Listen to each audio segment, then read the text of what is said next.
Assalamualaikum warahmatullahi wabarakatuh. Perkenalkan, nama saya Yuda Mardika dengan NPM A1L024032.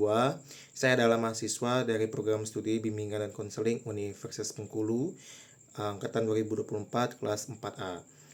Video ini saya buat untuk mata kuliah kegiatan pendukung bimbingan dan konseling.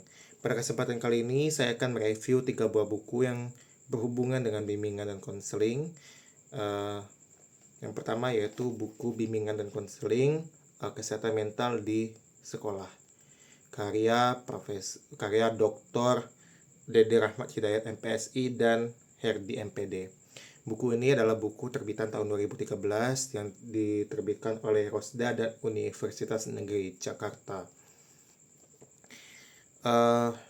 Buku ini membahas mengenai kesehatan mental, terutama kesehatan mental anak-anak di sekolah.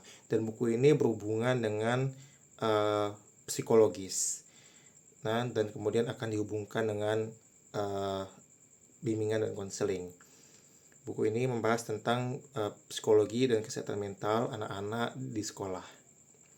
Untuk kelebihan buku ini secara isi sudah sangat bagus, sangat lengkap, di mana buku ini membahas tentang sejarah, tentang pengertian kesehatan mental, dan juga mengenai teori-teori kesehatan mental yang dihubungkan ke bidang konseling.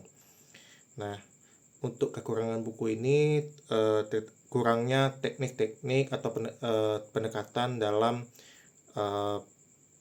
bimbingan dan konseling, seperti teknik-teknik yang digunakan ketika menangani siswa atau anak-anak yang mengalami masalah kesehatan mental.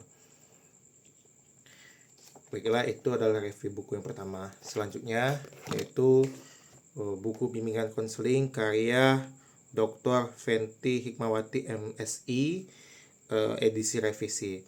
Nah, kelebihan buku ini sangat bagus sebetulnya, di mana buku ini terdapat pengertian, teori-teori mengenai bimbingan dan konseling, bahkan teknik-teknik bimbingan dan konseling. Bahkan di buku ini juga terdapat dihubungkan dengan agama Islam. Contohnya seperti penambahan ayat-ayat Al-Quran dalam buku ini yang berisi tentang konseling yang ada di Islam, seperti itu. Nah, untuk buku ini terbitan tahun 2014, diterbitkan oleh Raja Grafindo Persada. Untuk sampul, buku ini sudah sangat bagus dan sangat bagus penamaannya ya. Kemudian untuk isinya sangat lengkap, seperti yang saya bilang tadi. Kemudian kekurangan buku ini, dia cenderung terlalu banyak membahas ke teori-teori dibandingkan dengan teknik-teknik yang biasanya digunakan dalam bidang konseling. Dan juga terdapat ayat-ayat Al-Quran yang juga sebenarnya lebih condong ke bimbingan dan konseling Islam. Oke, untuk buku yang terakhir adalah buku konseling karir edisi kedua karya Robert, Nathan, dan Linda Hill. Buku ini diterbitkan oleh Pustaka Pelajar Cilegon Timur, Yogyakarta.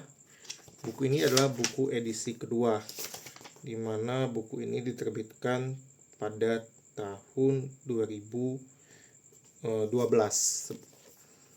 Buku ini adalah buku revisi yang sebelumnya berbahasa Inggris dan diterjemahkan ke bahasa Indonesia. Nah, untuk buku ini secara kelebihan secara isinya sudah sangat bagus, di mana buku ini berisi tentang teori-teori dan pendekatan-pendekatan dan teknik-teknik serta isu-isu yang ada dalam konseling karir. Dan juga dijelaskan bahwasanya dalam buku ini terdapat teknik-teknik khusus yang digunakan oleh konselor untuk konseling karir, dan juga peran konselor dalam konseling karir, seperti itu. Nah, untuk kekurangan buku ini cenderung tebal dan akan sangat membosankan untuk dibaca secara keseluruhan. Namun di luar daripada itu, buku ini sangat layak untuk dibaca, terutama bagi yang ingin belajar tentang konseling karir. Baiklah, itu saja review buku yang dapat saya sampaikan. Saya ucapkan terima kasih. Saya mohon maaf apabila terdapat kesalahan. Wassalamualaikum warahmatullahi wabarakatuh.